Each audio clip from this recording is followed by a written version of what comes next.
Welcome back to the Rowan's Podcast. I am the Rowan. This is episode number 34. Grab yourself a cup of coffee, a nice comfy chair, and maybe a warm blanket, given the weather outside, and let's have a chat. I myself have a nice hot cup of coffee. I was tempted to get some hot chocolate, given the fact that it's wintry and blustery outside, but why mess with tradition? I'm going to continue with hot coffee. I have a thing with coffee cups. How many of you out there have collections of things? And write it down in the comments of what you collect or what your special interest is. I myself have coffee cups, although I have whittled that down some to where I don't buy them as often as I used to, because I had 2 cabinets full of coffee cups, plus above my cabinets and in the pantry a few shelves with coffee cups on them, which they're mostly still there, but I did get rid of a lot already. Oh, and and I have some hanging on a wall with a thing I bought for my work. So yeah. Anyways, so I have a lot of coffee cups. I have gotten rid of quite a few, but it was down to where it was manageable, but then I bought a few more. But I've been trying not to. In my defense, I haven't bought any in quite a while. I've been really trying to cut back on, that. But I have my Christmas coffee cups that come out only during Christmas season. There are a couple that I have year round that stay out only because I like them, the color. But so I do switch out my coffee cups, which is why some of them are in the pantry. But right now I'm drinking out of my UN X-Force Merry Band of Pirates coffee mug. And this is a coffee mug that I ordered off the internet. There's a book by Craig Ellenson called Columbus Day. And actually it's a whole series, Expeditionary Force series. It's a sci-fi series where these hamster-like looking critters, aliens come and they attack the Earth, and these lizard, type creatures, come to our defense, and mayhem and whatnot ensues from there. So, and he's got like, I'm not sure how many books he's up to, 18, I think now, with like that series and then an offshoot series that he writes with it. And it's really good. It sounds goofy the way I'm explaining it, but no, it is really good. It's hilarious. It's absolutely hilarious. And I wish that they would make a movie out of it. But anyways, I couldn't miss out buying this coffee cup because in the book, it was a big deal about how they got these coffee cups made on their spaceship. And anyways, I'm going off on a tangent, but that is my deal. I like my coffee cups. So, what is your collection? What is your favorite thing to collect? Like some people collect, I don't know, maybe, I hate to be stereotypical, trains, or fidget toys. I collect those too. I also collect Lego things. But coffee cups by far. By far, are what I collect. So, that being said, information you really didn't want to know about, but I gave to you anyways. There you know. So now we're going to go on with what our subject is for today, which it has nothing to do with coffee cups, by the way. I just brought that in. Today's topic, I wanted to talk about, and this I believe is a really important issue to talk about. When caring for an individual with mental health issues, as a caregiver, it can be very stressful. It can be very, very difficult, especially during the different times of periods of life. And like, say you're a parent that has a child with special needs or has mental health issues, and there's different stress levels, there's different things that are putting stress on you, and it also is like different parts of their lives from when they were younger to when they're teenagers to when they're transitioning into adulthood. Also, it comes with all new sorts of different worries when that happens, when your child ages out of programs and stuff into the adult world. Then the whole new set of rules of HIPAA laws and everything. I mean, just everything just changes. But there's a lot of stress and a lot of things that goes on with the caregiver, and I think caregivers really need to have more supports than what they do. I mean, I know, like, from when I was dealing with my son, my oldest son there, we'll call him Buddy, so I don't want to say his name. When I was dealing with Buddy, there really, when he was younger, there really wasn't a whole lot of stuff either for autism and stuff. But as he, transitioned into adulthood, I mean, there was nothing. There was really nothing. And the program that they did have was not even worth bothering.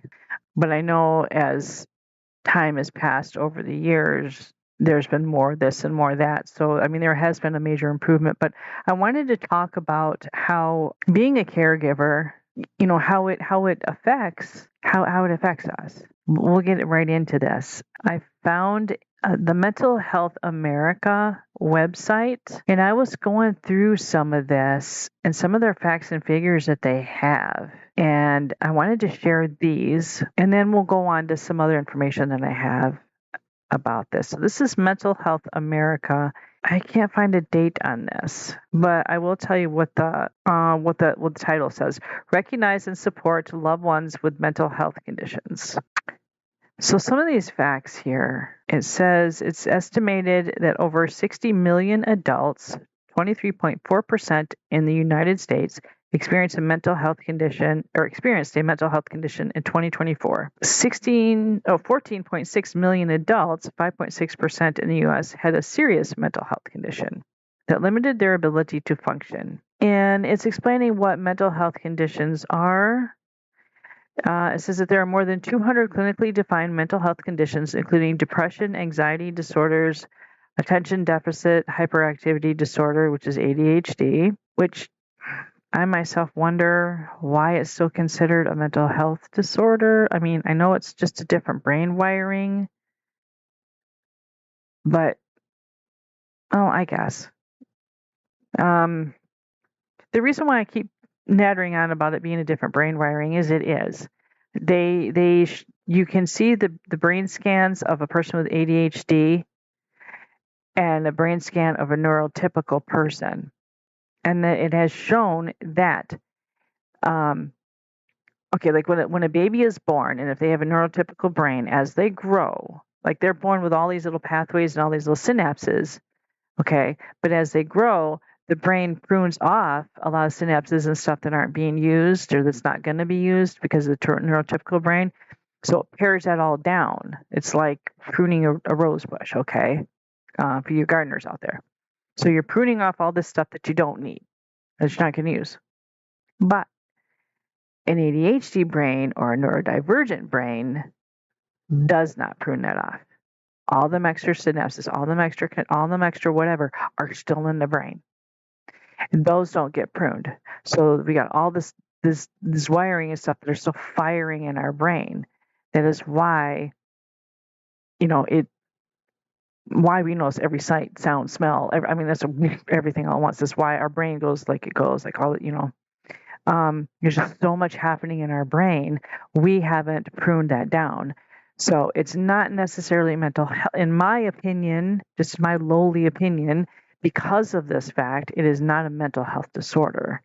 It is, and I don't know if you would consider that even a brain disorder. It's just a different wiring of the brain, literally a different wiring of the brain. We have more lights, bells, and whistles in our brains than a neurotypical does. Doesn't mean we're better. It just means we have to weave through all the little weeds in our garden of our brain versus neurotypicals they have clear cut pathways where they can just walk through, and because all the weeds have been gone out, if you understand what I mean. So sorry. So yeah, they also list post-traumatic stress disorder, substance abuse disorder, eating disorders, bipolar disorder, and schizophrenia. And they can be caused by a combination of environmental and biological factors. This one. Okay. So what I wanted to talk about was how caring for a mental health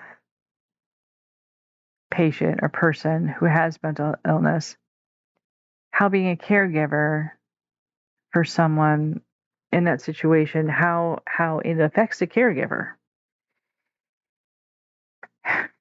And I want to be honest with you, I have had many start and stops on this episode. And this is probably like my 8th attempt at this today. And I think the reason why I'm struggling is I am pretty much unmasked today. And so let's have fun with that. So if I'm struggling in this episode, if I wander off a little bit, have patience with me. So I really feel this is important to talk about because there's not enough, there's not near enough supports for those who care for people with mental health challenges and issues. There really isn't. There's a lot of stress involved. It can cause a lot of damage in relationships too. Like if you're a spouse and you're caring for a spouse who has mental health issues, if you're a parent-child, brother, sister, parent, grandparent, or grandparent, parent, grandparent, grandchild, or just friends. You're just friends with someone in your care. It doesn't matter what the relationship is. It can cause problems. And the impacts are socially, financially, mental health, physically, all sorts of impacts. And that's what we're going to discuss. And a lot of my starting and stopping is because I put a lot of my own experiences into some of this stuff. And I want to pare some of that back because otherwise my experience is going to take over the entire thing. Because if you want to know what my entire experience is in taking care of my oldest son, contact me and we'll chat. But I don't want to put everything in on here because it would be a very long episode. But I will put a little bit in there about him, and I will put a little bit in about my husband's frustrations in dealing with me. But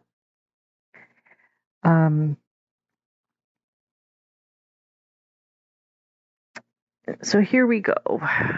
So the caregivers can have a lot of emotional distress. It can lead to social isolation and burnout. And like emotional distress, you feel hopeless. And you feel guilt sometimes and shame. Now, I felt guilt and shame for not being able to do enough for my son, for Buddy. Feel like I should be able to have done more. And hopeless because not knowing what to do. And especially when he was little, I didn't have really any help. Like his father was unavailable to get any help with, at least unavailable to me. And I'm not going to get into why, but it just was. And I know he loved his son, so that's not the problem. Just take it as it was not available. And so I was trying to figure it out, trying to help him, and very sad that I couldn't, and felt shame because like I wasn't doing what I should, wasn't a good enough mom, you know. And then not having a whole lot of supports, through.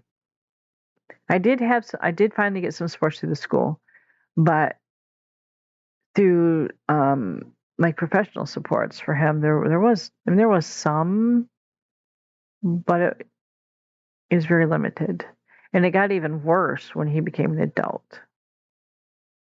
And if I can a little bit later, I will go through some of the changes that occur when you do have a child that's transitioning into adulthood, and the new challenges that you have to face because it's a whole new ballpark. But right now, I'm just talking about just in general, whatever age. the effects it has on a caregiver. And the social isolation, yes, you can feel very, very much so isolated, especially if you have no one else that you know that's in the same situation, or you don't have a group that you can go to and talk to, like a support group.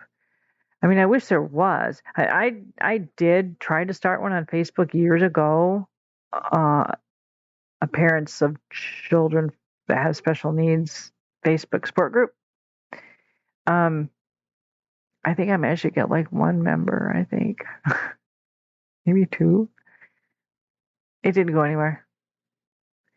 And so I'm sure there are more out there. I'm sure there are more. It's just mine didn't go anywhere, but I'm sure there's probably more. But it can be very isolating, even if you do have a Facebook social group, you know what I mean, a Facebook group, support group. You can still feel very lonely because they're only there when you're online. I mean, are they going to be there in the middle of the night when your child is screaming and having a meltdown and you're doing your best to calm him down so he doesn't hurt himself or themselves? Or, you know, are they going to be there with you in the car when your child is, trying to grab the steering wheel and throw you off into an oncoming traffic? That type of thing. You need, and that has happened to me. um, you need to know that, hey, like when that happened, if that happens to anybody, you need to know that, hey, there's somebody I can go to get help. There's somebody I can go to support me in this, who will understand, hey, um, things like that. Support groups are fine if it's on the internet, but they're very limited in what they can do. And burnout. Oh my gosh, yes, you can get so burnt out, overwhelmingly tired, because you're putting all your effort, all your love, all your empathy into caring for this person and trying to help them. And depending on what they've got going on, they will push back. Like they'll defy everything you're trying to help them with. Like my son, anytime I try to help him with it, he'll complain about he has this issue or about that issue, and I will give him solutions, and he won't take it. Like, everything is too loud for me, Mom. Well, okay. Noise canceling earphones. Can't wear them. Okay. How about earplugs? Can't wear those. Doesn't work. Okay. What about a fan? Turn a fan on, you get some white noise. No, it's too windy in here. It'll dry my skin. And I can't breathe and whatever it'll be. Okay. Why not you listen to music? I don't like to listen to music. Why don't you put a TV show on or something? No, I don't want to watch it. Didn't matter what. And to this day, he still complains about noises. And I have given him everything I could possibly think of, short of, I don't even know. So yeah, I mean, and that can lead to burnout, because no matter what you try, sometimes it just and they help it. And then if you're not getting the help that you need from any supports, then you get frustrated. And so then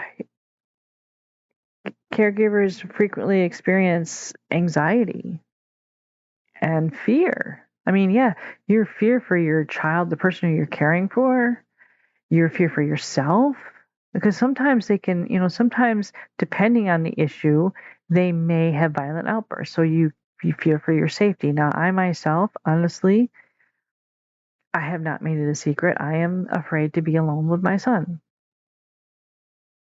And my husband has flat out forbade me to ever, ever, ever do anything alone with him. The last, not just the fear for them, but the fear for yourself too. Like the fear that you're going to get hurt. Not everyone's like that though. Not everyone's like that. It's fear of, hey, am I going to do right by this child? Am I going to be able to help them? Are they going to be able to have a future? And what happens when I'm not around anymore? What happens when I can't do it anymore? Like for me, my fear was, well, when I was his guardian, because I'm not anymore, I stopped being his guardian 2 years ago. But my fear was, what's going to happen to him if I get too old and I can't be guardian? Well, I had asked his daughter, or not his daughter, wow, my daughter, his sister, if she would be willing to become guardian in the event that I couldn't do it. And we were getting that set up, and we were talking about getting that set up to where she could do that. But there did come a point where I could no longer do it, and it passed to another lady, and he didn't like that lady, so it passed to his grandpa. And my fear now is, I still have fear. My fear now is his grandpa is elderly, and his grandmother also, and I don't know how long that's going to last. And I'm really afraid the next step is they're just going to not have a guardian for him at all. And my biggest fear is he'll be left to his own devices, and it'll just be really bad. So fear never stops, whether you're a guardian, a caregiver or not. It never stops. You always have a fear of some sort. So it can be overwhelming. It can be overburdening. It can cause a lot of anxiety, depression, all that stuff. It also leads to financial strain, especially if you are providing a lot of the financial support for this person. I was lucky that he got disability, so most of his things were paid for. We were able to get food for him. We were able to buy clothes for him. We were able to pay for his medical and his mental health care, things like that. And then when he moved out, I did end up have him move out on his own. So then that paid for the place where he lived. And it wasn't a mental health facility where he lived, but it was an adult foster home. That's what they're calling a lot of these places now, adult foster homes. And that paid for his room and board and his food and stuff like that. But he did get a food card, so he was able to get other stuff besides just what they had. But and then he had a teeny tiny bit left for spending money, which is not much. It'd be like $23 a month, I think, for spending money. I don't understand. The state said that's all he needed. I don't understand, but whatever. But while they're living with you, there's a lot of financial strain. And I did have financial, you do sometimes have financial strain if you're driving them someplace, or say they need extra things that, like maybe they don't have disability, and they need help with that. There's also a risk to your own physical health. I mean, if you're under that amount of stress and you're always on alert and you're always, worried and stuff, that physical health and I had a list of some of the physical stuff, and hang on. There, I say insomnia and fatigue, but I know that I seen one that said, and I wrote it down. I know I wrote it down. Where'd it go? Hang on.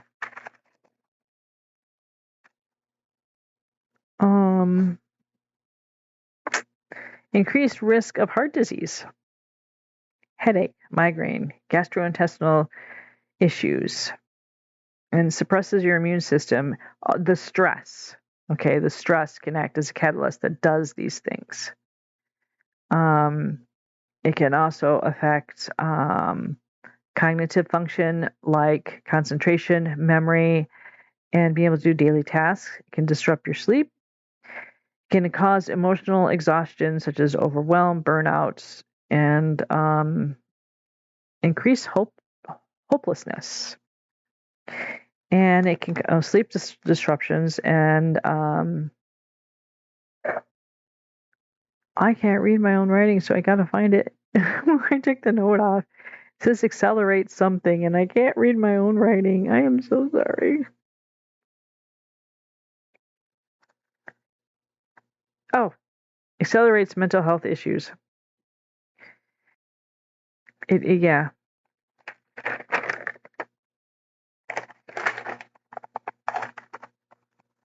And some of the supports that it's saying here that can be given to help caregivers. Now, this is one thing. Now, this is something that I am going to talk about. There's something that I've done too here. Here we go. Key considerations for caregivers. Here we go. It says self-care is crucial. It is vital for caregivers to maintain their own physical and mental health to avoid burnout. So one of the key things would be to get like exercise. Now I'm not talking like you have to do a full-blown exercise routine or whatever. I mean, even just like increased physical activity, even if you're just taking a walk, or maybe you like sports, so go do a pickup basketball game or golf. Golf isn't all that strenuous unless you don't really like walking. There's a lot of walking involved. Mini golf. Ooh, that would be something really cool to do. You know what? We have a big field in our yard. I should ask my husband if we could build a mini golf course in the backyard. That would be amazing. I would be out there playing every day. Anyways, yes, I'm weird. And yes, I'm being unmasked. In any kind of physical activity, even if you're doing like 20 jumping jacks a day or I don't know, just anything. Put on a piece of music and dance around. I used to do that. I used to love to do that as a kid. And as I got older. And I don't do it so much because I have older kids in the house that would think I was weird. But when they were younger, what I used to do to relieve stress is they were young and I could just blare up the music and start dancing and they would dance with me. Because it was dance party time and that was the way I relieved stress. And they thought it was cool. It was fun. And yeah, my two youngest boys I did that with. I think with my daughter too, I did when she was real little, but not with Buddy. He was a parallel play kid and he might listen to the music, but that'd be it. Yeah, like any kind of, or maybe if you got into like doing a craft or an art or some sort of hobby or something to kind of take some of that mental load off. Now, what I used to do, sometimes I would, okay, so I'm old. Yeah, I still have a PlayStation 4. Okay. My husband has an Xbox 360, but that doesn't work very well now. But so the PlayStation 4, and I used to play Portal Knights, which is basically kind of sort of like Minecraft, but in my opinion, better. It has more of a storyline, and I can control it better. It has a better interface, I think, for me. Not that Minecraft is bad, because I know a lot of people like it, so I have nothing against it. I mean, I like it. I like the graphics on there, and I like to watch my kids play it, but I myself, I can't seem to. There's like a disconnect for me when I play. Anyways, so for me, if I was really stressed sometimes, I would go and sit and play Portal Knights and just build stuff. For me, that was and the weird thing is, I can't do Legos unless I have like a kit and I follow the directions. Like I don't have that in me to be able to be that creative. But if I'm playing Portal Knights, which basically is Legos when you think about it, because they're blocks and you're putting them together, I can build like the coolest stuff. The coolest castles, the coolest, with hidden walls and all sorts of, different things. And I even learned how to make a waterfall and a TV screen. I did all sorts of stuff. But yeah, and I used to do that. If I would sit and I would play, then I would de-stress. Like if I had like a brain block to be able to do my writing and stuff like that too, I would go and I would play and I would be fine afterwards. Just something about that. So if you find something like that to help you to de-stress, to avoid the burnout, that would be great. Seek support, joining support groups. And we kind of already talked about that. I kind of had one that I started from Facebook, but didn't really help. But I know there are some. I just didn't get a whole lot of traffic on mine. But there again, they're helpful, but they're not like in certain situations. I still think it's good because then, in the support group, there's potential to make a friend. And that friend, if you exchange numbers and stuff like that, and then maybe you can support each other 24/7 that way too. I suppose it's good that way. But it's also saying talking to professionals can help manage the emotional burden. They're recommending a therapist to help you while you're caring for your person. Now, this is what happened with me. Buddy had a therapist. Well, he had a couple. Like, they could never keep him in this place that we were working with. But he did have one that was really good, really good. She had a whiteboard that she used, and she would write things out and diagram things out and stuff like that. So it was like on his level. None of the other ones ever did that. They would just sit there and talk and look down their nose. And, this one had charts and graphs and write things out and ask him questions and, whatever. Very interactive, very whatever. Excellent, excellent woman. I really liked her. And he seemed to be doing fairly well with her. But one time she said something that totally ticked him off. He walked out of her thing and never went back. He refused to go back and talk to her ever again. But this is what happened. She allowed me to come and see her on a weekly basis and tell her the things I'm dealing with him. And she would give me strategies and ideas and supports on how to deal with this or that or whatever issue I was having with him. So in effect, he was getting support through the support I was getting that I needed because I was dealing with him. So it was a good thing. And I really do think it is important that if we are dealing with caring for someone with a mental health illness, it is very important that we have someone to talk to. I really liked being able to go and see her because I was getting help with him because she knew it was very difficult for me. And she knew I needed support too. And she wanted to still be able to help him. So it was kind of like a trickle-down effect. And it worked for a while. It did. It really did. And I really appreciated her. She was amazing. This education. Understanding the specific mental health condition helps in providing better care and reducing stigma. Exactly. If you can find out as much information on whatever it is your person is dealing with, that can also relieve a lot of stress for you because at that point you will start to understand them a little bit more. Learn as much as you can about it. That's my thing. Learn as much as you can about it. And don't just go to Facebook and ask people on Facebook what their experiences are. Well, I take that back. Yes, you could do that. But don't use that as your only source and don't take that as exact fact because everyone's different and not everybody's going to be telling you the truth anyways. But everyone's different. And you need some real professional, real, honest to goodness information as well. So go to, and don't just pick any old website. I would go to like government mental health websites. I would scour whatever papers I could find, and some past ones, some new ones. I would compare the differences between the two of what they thought in the past, what they've learned now, how that trend, came about. Because sometimes some of the older stuff was correct, and sometimes they just kind of like shoved it off because, this new idea has come up and we're just going to tout this one instead because it sounds better. Sometimes that happens. Not all the time, sometimes. But even if they haven't, just knowing what they thought in the past can help you understand how they got to where they are now and how they've changed. And to me, I've also found out that is kind of like a hope thing, like finding out that they didn't think that women or girls could get ADHD in the 90s and that they know that they can now. To me, that gives me hope that it shows that, hey, they've looked into this. They're finally getting a clue. They're finally moving ahead. And now we've had, 30 years, my math's probably wrong, but 30-ish years of research, growing and growing and growing about women. So it's like a light shining brighter and brighter. So that can give you hope there too. But yeah, get as much information in as much reputable places as you can. Yes, social media is a good source because then you get personal accounts from people of what they've dealt with and what might help and what might. But keep in mind, everybody's different. Just because, say, they said this medication helps this person, it might not help the other person. Or, it didn't help us, but it might help this person.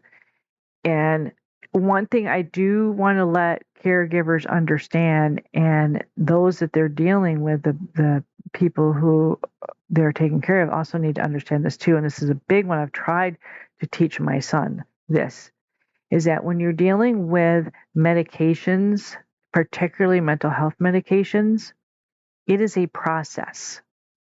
It is not a one pill fits all size thing. And it's not one dosage level fits all sizes. It's not. You can spend months, sometimes even years, going from medication to medication before you find the one that fits you right, and before you find the one that fits you right in the correct dosage. Because you could find one that's really good for you, but it might not be the right dosage. Or it might fit really good for you and the right dosage for you for a little while, then suddenly it's not working anymore, so then they might have to tweak the dosage, or they might have to add. It is a lifelong process, and it can be a long one. Now, sometimes you can get lucky and hit on it the first time, but it really depends on your body chemical makeup and on how your body reacts to it and how your mind reacts to it and how it's individualized. So don't let your doctor say, hey, I prescribed this pill to 50 billion people, so I know it should work for you because it's worked for all these other people, and have you expect that that's going to happen, because it might not. It might, but there's a chance it might not. And like for me, you can give me antibiotic cream and say it's an antibiotic cream. No one we know has ever had an allergic reaction to this because it's an antibiotic thing. So you'll be fine. Now, you put that antibiotic cream on me and I break out in hives super bad. I'm allergic. I'm the weird one. I'm the weird one that's allergic to hyperallergenic stitches. Okay, no one's allergic to this because it's hypoallergenic. Here, let's stitch your arm up. Well, I guess she's allergic. So that's my point in saying that. Don't think that it's just, okay, it's going to be work. The only reason why I'm saying this, and not saying this to frighten you, is just, I don't want you to get your hopes up like this doctor says it worked on all these other people, so it will work on this. And then when it doesn't, I don't want you to be like, well, what the heck? Like to be caught off guard. Always go into it with the idea that we're going to see if this medication is going to work. We will see. Don't go into it, yes, this medication is going to work, because if it doesn't, it's going to frustrate that person who's taking that medication. And I've gotten that with Buddy before, where he won't take a medication. I have a hard time getting to take medications anyways. But one thing, he expects the medication to work right away. And a lot of these medications take sometimes 2 to 3, 4 weeks, sometimes a couple months, because it's got to get into the system and it's got to get built up into the system. And then there's the half-life. And you also have to understand, talk to your doctors completely about this medication. Whatever medication they give you, ask them all these questions. How long does it take to get into their system before it'll start work? What are the side effects? How soon can we expect those side effects? Do these side effects last, or do they go away over time? Are there any drug interactions or any food interactions that we need to be aware of? And should this medication not work, would it be a matter of adjusting the dosage, or would it be a matter of changing the dosage? And if we have to change this dosage, or if we have to stop it for some reason or another, how do we do it safely? Because there are some mental health medications that you cannot just stop taking. Because if you stop taking, it can cause a psychosis. It can cause a real bad problem. And a lot of these medications, you need to wean yourself off. Well, not yourself. The doctor needs to wean you off. And it needs to be done very carefully. My son has just dropped medications like this before, and it has not worked out well. and I've, he's now learned that because of that, he's now learned he has to, slowly get weaned off from it, and you need to do it with the doctor's guidance, because these medications are something to not mess around with. Just ask. And if you don't know all the questions to ask, I can give you a list of the ones I recommend. Doesn't mean that they're all the questions that you need. It's just ones that I recommend. Well, I've already said most of them, so replay it, I guess. Or you can contact me. But they're just things that I've learned to ask about, because sometimes I do know that doctors don't check interactions with medications before they give them to you. Like they'll ask you, all right, what are you taking? You'll have a med list and they'll add more to it, but sometimes they don't check whether they interact with the other medications you're taking. They just note it down there. And supposedly the pharmacists are supposed to check this stuff. So that's another thing I want to tell you. If you get prescriptions filled for the person you're caring for, don't just ask the doctor, because the doctor is not a pharmacist. He will look up maybe in a book, he or she will look up in a book, like whether it is or whether it's not, but it's only the books that they have hanging out there where they're at. The pharmacist, however, that is their job specifically. They will have all the information they need to know and the time to do it. Because this doctor is probably in a hurry to get you out the door so he can see his next patient. Talk to your pharmacist. When you get new medications, anytime you change medications, get new medications, change the dosage, whatever, you talk to them and you ask them, is there any interactions with what I'm currently taking? Oh, and cold medicines. Ask them that too. Will this medication have any interactions with whatever cold medicine it is that you take?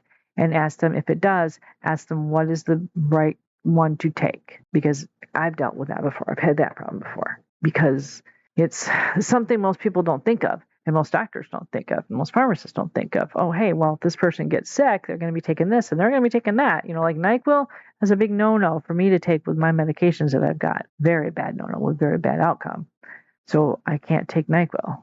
I can take Dayquil because it doesn't have the stuff in that NyQuil has. Things like that. So just ask your pharmacist. Go to them always. And they have all the books and they have the time. That is their job, specifically their job. And talk to the pharmacist, not their assistant, not the ones that just put the pills in the bottles, because they're not the ones that train for that. Talk to the actual pharmacist. Go there and ask for the pharmacist. Don't just talk to the lady at the counter because they're like, they may say, okay, we'll go ask the pharmacist, but I would not let those words go from your mouth to his ears or her ears. Sorry, I keep saying him. I'm old school. Him could mean, for me, it could be just a pharmacist. It could be a boy or a girl. But I'm used to it being boys. So let it go from your mouth to the pharmacist's ears, okay? Don't put a middleman in the middle. And that way you know for sure it's correct information. If all else fails, go online. There's sites online, reputable ones that'll show you what your interactions are. But even then, I would check a few, because some might go in more depth, some might not. Keep in mind, though, this is one thing, and I know it's a lot of information, and I'm going on and on. Ask a lot of questions of your pharmacist on any medication. And I'm not even sure how I got on this rant. Sorry. Oh, the education. That's what it was. Okay. And it says, understanding the specific mental health condition helps providing better care and reducing stigma. And yes, it can reduce stigma, because if you know, you can actually put a better, I hate to say it this way, a better defense for this person. Like, you'll know how to stand up for them better. I'm not exactly sure how to put that. Like, okay, me and my pet peeve about, ADHD being a disorder and being a mental health illness, when it's not, it's just a brain wiring thing. I know this, and people stigmatize it. Oh yeah, well, it's just a mental health disorder. You got some mental health problems. Well, no. Now I've been educated. Now I know. It's a bunch of extra synapses in the brain that causes more firing in the brains, and the neurotypical brain's just more weeds in there, and then it's covering up the garden kind of thing. Nothing wrong with it. So now that I know that, I don't feel so stigmatized. I don't feel so whatever, and I can maybe impart some information onto that other person, like, hey, the other non-stigmatized thing is kids with autism, meltdowns. Go to a store, have a meltdown, and a little ball yelling and screaming, crying, putting their arms over their head, covering their ears, covering their whatever. And the stigma is, well, this child is misbehaving. Why doesn't that parent, the parent gets stigmatized too. Why doesn't the parent control that child? That's a bad parent right there. Can't control their kid. Well, they shouldn't even bring that kid here if they know they can't control their kid. All right. What you do there, you know what autism's about. You know that this is a meltdown. You know that your child is having a hard time dealing with the world around him. Too much noise, too much whatever, whatever. I explained in an earlier episode about Buddy. When he was in Head Start, he would curl up in a ball for 45 minutes at a time. His hands, his arms and stuff over his head. He would just in like this big ball, his hands over his ears, and he would just scream and screech as loud as he could in this tiny little ball. I didn't know what was going on. I didn't understand it, and the teachers were frustrated. No one could get him to stop, and it was all the time constant. Well, I got educated and I found out, this wasn't until years later when he finally got his autistic diagnosis, because we didn't even know at that time. The doctors wouldn't touch it. I couldn't get help from the doctors. I think they were afraid of stigmatizing him by putting a label on him. That's how it was back then. Well, once he turned third grade, once I finally got the educational diagnosis, then I looked back and I'm like, I figured it out. I understood. He was in a meltdown because he was in Head Start. There was so much noise, so many kids, so much movement, so much light, nonstop go, everything around him. He didn't understand the world that he was in, like an alien in an alien world type of thing. And he was in that ball to put himself in a protective space. He was covering his ears and covering his eyes and his head to just block out the noise, the light, and whatever. And he was screeching as loud as he could to drown out all other noise except for him. And that was like his protective space. That's why he was doing it.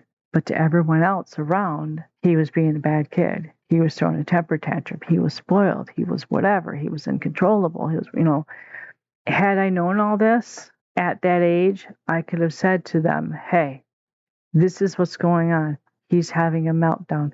He needs to be in a quiet space. We need to move him to a quiet space. And you need to not touch him when you do that either, because he would get violent. But we need to somehow move him to a quiet space, or move everybody else into a different part of the, or shut off the lights and have everybody be quiet, or something. Give him some quiet space so he can decompress, so he can, so he can whatever. Because if you have the education, you know what it is, you can educate the other people, and then they can help your son, or they can just not be jerks. And then I also mentioned another episode, that same episode, about a lady who her son was having a meltdown in the middle of the store, and she had these little cards written down on them that, hey, my son is not a bad kid or whatever. She wrote, he's just having a hard time. He's autistic, and the world around him is too much for him. And she would hand these cards out to the people because she got tired of people gathering around staring at her son and saying this and saying that about her and about him. So she would have these cards printed up, and she would just hand them out because it was a regular thing. And she would hand them out to people to educate them. I mean, that gives you power. You have education and you have knowledge. That gives you power. And that gives you strength, personal strength, to build yourself up, to deal with this.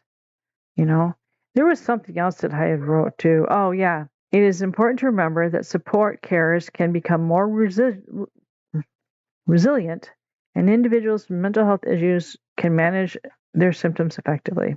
So basically it's saying that the people who are dealing with this can become, because they're dealing with this, can become more resilient, can become more stronger, can become whatever. And I believe that to be true, because I've gotten stronger over the years in fighting for him and understanding and being educated and stuff. And I'm not perfectly educated on this, but I'm trying.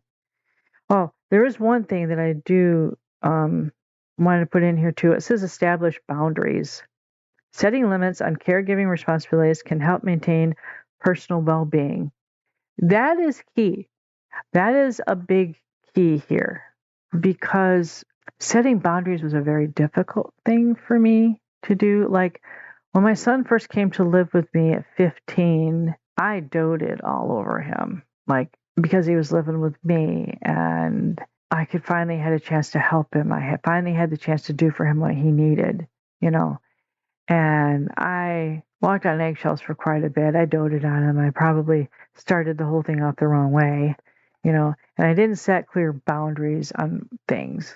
And I did end up doing that because my husband stepped in and was like, hey, no, boundaries. You need to do boundaries.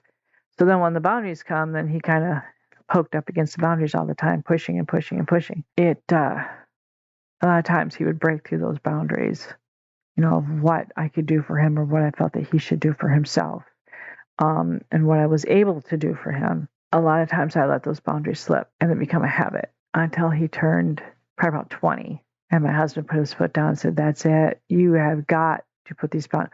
Because you do not have these boundaries, it is stressing you out. It is causing you way too much trouble. I had panic attacks. I had my heart going flippy-doo. I have to be into the hospital, to get it straightened out. Crying attacks, just, worrying all the time for him, worrying, like I can't do, he's wanting me to do this, wanting me to do that, won't take no for an answer, things like that. And it was just so much. And I finally started to put boundaries in. Then there was the fighting with the boundaries. Like, why all of a sudden you're not doing this? Why all of a sudden, because you're able to do this yourself. Well, you're able to do this yourself. And I started telling him that, started showing him that you are able to do these things. You think you can't, but you can. You are able to clean your kitchen. Now, if your kitchen is a complete disaster, you can't hardly walk through it because there's so much garbage and so much dishes and so much whatever. I get you're not going to want to do the whole thing all at once, but you can clean it. No, I can't. I don't know how. Baloney, you do too know how. You've done dishes before. As a matter of fact, I see dishes in your dish drainer that you have washed. Therefore, you know how to wash dishes. Don't tell me you don't know how. Then I would break it down. The boundary was, do your dishes. But if you can't do all your dishes, just do the plates one time. Then go back later, do the cup. Go back later, do the silverware. Do one little bit at a time. But you can do this. Because he would want me to come to the house, clean the house for him. Want me to come to the house, do the dishes for him. Want me to do his laundry for him. Want me to, clean up or whatever. And, for a little while I did here and there, but then I was like, nope, not doing it because I know he knows how to do that. And I had to set that boundary. And the key with setting boundaries is you need to stick to them because if you don't, you're cutting off your own foot, basically. You need those boundaries. You need those boundaries for yourself so you have some personal space as well. They need those boundaries so they can learn to do things themselves. Now, not everybody, not everyone that you're taking care of or that's being taken care of is going to be able to do those things. Not everybody will be able to do their dishes. Not everybody will be able to do their laundry, things like that. Maybe there are some things that they can do, that you can teach them to do, that they'll be able to do. And that boundary will be that, no, that is yours, this is mine, type of thing. And boundaries on your time. Well, hey, I've had just this amount of time, or we can do A, B, and C, and this is it, because you need to have time for yourself, too. And it's not being selfish. Me, I overloaded it. I did everything for him, everything for my other kids, and I never really had time for myself. And I was just so drained all the time. And most of the energy for a while went towards him. And the other kids kind of didn't get much. That's not good either. There need to be boundaries there too. It's not a bad thing to put boundaries, to say, hey, I can only come over and visit you for an hour because I need to go do this with this other person, or I have a doctor's appointment, or whatever. There's nothing wrong with putting a boundary there, but you need to do that for yourself. And it also helps them too. It can also help set, like, if you have a child that really needs routines, you can set that routine. That routine is your boundary. Hey, every Tuesday from 1 to 2, I will be over there and we'll visit. Or every Wednesday from 3 to 5, we'll do laundry together, or it'll be a teaching laundry day or something. Something. But you could also say, hey, Saturday afternoons from noon to 4, that's my time. I do what I'm going to do, whatever I want to do. Like if I choose to spend time with you, that's cool. If I choose to go shopping by myself, or if I choose to watch a movie on my TV while I'm laying in bed, that's what I'm going to do. Boundaries. And that will help. That will be a big help. Another thing I want to say about self-care is go do something for yourself. Like even if you're going to go, like, say, get, like, ladies, I'm not talking about go get this huge makeover bouffant hairstyle, but sometimes, at least I find it relaxing, sometimes go to the hair salon and just have your hair, have it trimmed or something, or have it washed and conditioned. You can go in I think you can just go in for a deep conditioning or something. I think my friend Sue would know if that's the thing, if you're able to do that.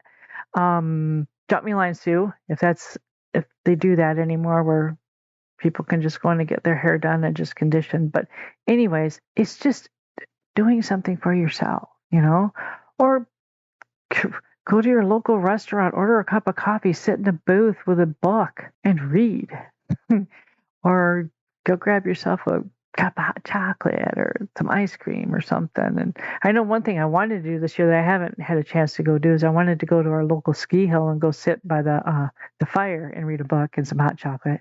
I haven't been able to do that. Been wanting to do that for the last 3 years. Haven't been able to do that. But like anything like that. Take a bubble bath, hot shower, something. Anything that's just you, even if it's 5-10 minutes. That's self-care. That's self-help. And it's important. It's important to focus on yourself for a little bit. You reconnect with yourself because when you're doing for others, you'll lose that connection with yourself. You really do. You lose that connection and then you don't know who you are anymore. And then you've lost and then you feel really isolated and alone because now you're lost. You spend all this time helping other people and caring for other people and you don't know who you are anymore. And if you know who you are and you reconnected with yourself, then you're that much better at helping the other person. You just become more resilient, you become stronger, you become better for that other person. Because if you're burnt out, just drugged down, mentally, physically exhausted, you're no help to the other person. Not at all. So that's my take on it all. And I went way over. And this is going to be a really long one because I have to edit and splice in some stuff from separate tries as I'm mashing everything together. Hopefully it's seamless. We will see. Yeah, I did want to talk about this. As a person with neurodivergency, let's say, with autism and ADHD. Now, the hubby here has ADHD as well.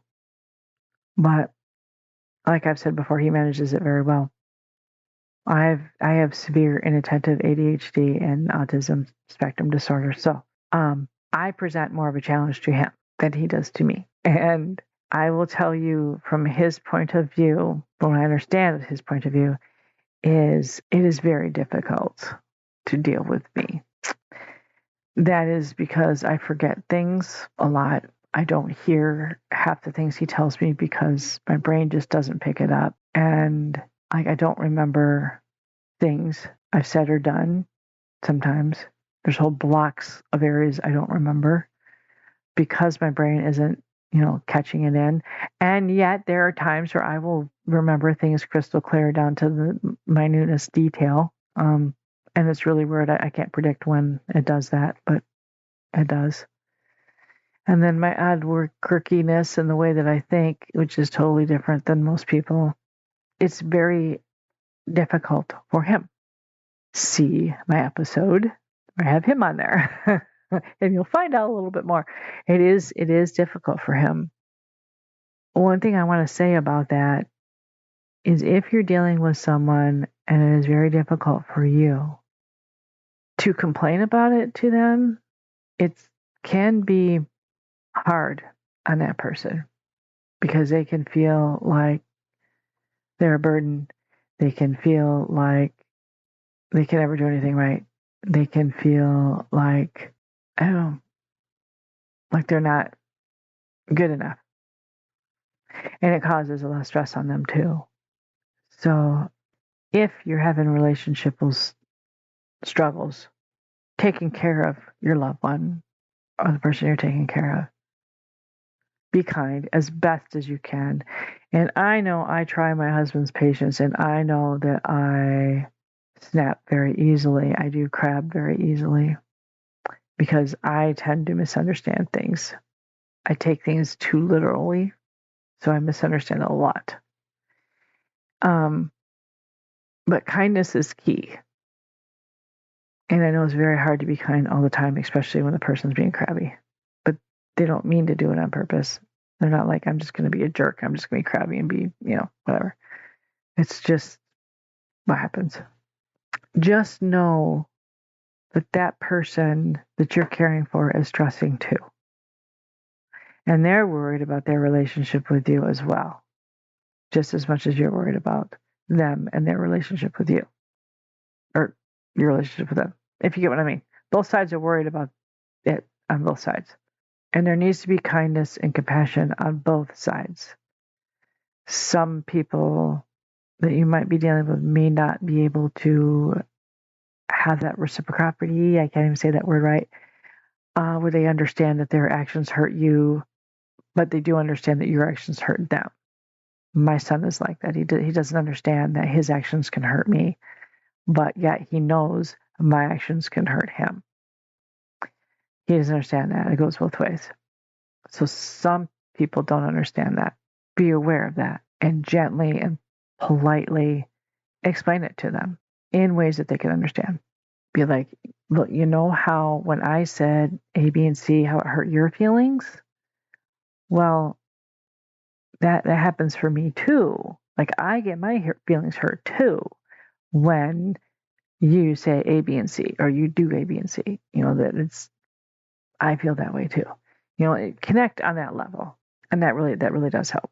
And I know I'm bopping all over the place here, and I know I babbled on and I've said a lot of things, and I don't know if I made sense to anybody. And if I did not, put me a message in the comments. If there's something you're unclear about in here, comment, let me know.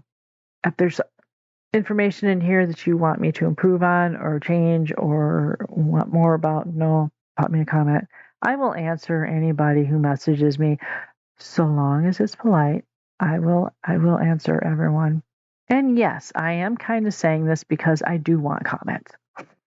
And yes, but I want to know what people are thinking and feeling, and I want to know if I'm helping at all, and I want to know how I can improve to help and what you would like to hear or see or learn. I want to know these things, and I want to get better. I want to get better at doing this. So please drop me a message on here. And I think my email's listed on here. I'm not sure. If it's not, message me and I'll message you back with it. But and also just let you know, Mr. Rich Featherly did give me the red light or the green light there. Green light there. I can send his slides to anyone who wants to see them from the Fight, Flight, or Freeze episode. He'd be more than willing to share them with you. I was looking at trying to make it into like a slideshow and adding it up here with his lecture on it, but I don't have the right. I lost my Word program because I couldn't pay for it, so I can't. And so maybe when my job gets better, I can get more equipment and stuff and figure that one out. Or I can use someone else's computer and do it, maybe. Anyways, because I thought that would be really cool just to have it redone with the slideshow. Or maybe I'll upload it, do like another one with him, and upload it on YouTube. That's the other thing I want to say. I did get my podcast up on YouTube. However, there is no video ones yet, but I am in the progress of doing that. As soon as I can win the internet wars with my son, and I don't get kicked off the internet trying to upload a gigabyte video I have, it'll be up there. But it'll be the video, the one that I was originally doing, that only the audio would go up on Spotify. I still have the video for that. So it'll just be me doing that one over again, but with pictures. It'll be, what did they call those back in the old days? The pictured one? Talkies? No, that was when they added sound to it. The picture show. It'll be a picture show. Anyways, I'm getting slap happy, I guess. Thank you for dealing with the Unmask Me today. And I appreciate everyone stopping by, and I have a lot of editing to do. I don't know if this will be up tonight, but we'll find out. Shout out to Executive Creative Assistant Sue, our other staff member on board. Keep in mind, none of these positions are paid employee positions. They're just positions. But just staff positions. But mostly fun titles. But yeah. So shout out to all of them. Shout out to my 5 followers. Sue, Mr. Richard Featherly, Bear, I believe Pal, and I'm not sure who the other one is. But thank you all. I appreciate all of you listening in, and thank you to everyone else who is listening in. Everyone from the United States, which is the majority of my listeners. And thank you so much to you in Germany and you in Australia. I really appreciate you all the way over there. I am really appreciative. Thank you so much. If you folks from over there have any ideas of any kind of topic, feel free to drop me a line. Any topic at all. Mostly any topic at all, I'll say. But definitely no politics. Anyways. But I would love to hear from anybody. Anybody want to pop a line in here? I would love to hear from anybody. And if you want to be a speaker on here, just to talk about whatever, it could be your favorite book, your favorite movie, it could be your favorite dog. I don't care what it is. We can have a talk so long as it's political. Most subjects I will handle. Mostly, I want to do stuff that brings light to the world that maybe can help people or just bring a smile. Those type of topics. That's what I'm looking for. So, you all have a safe and blessed day or evening, depending on when you're listening to this. I myself am looking at an evening, probably filled with a blizzard. So, you have a nice day. Thank you so much. You all matter, and you're all important. More later. Bye.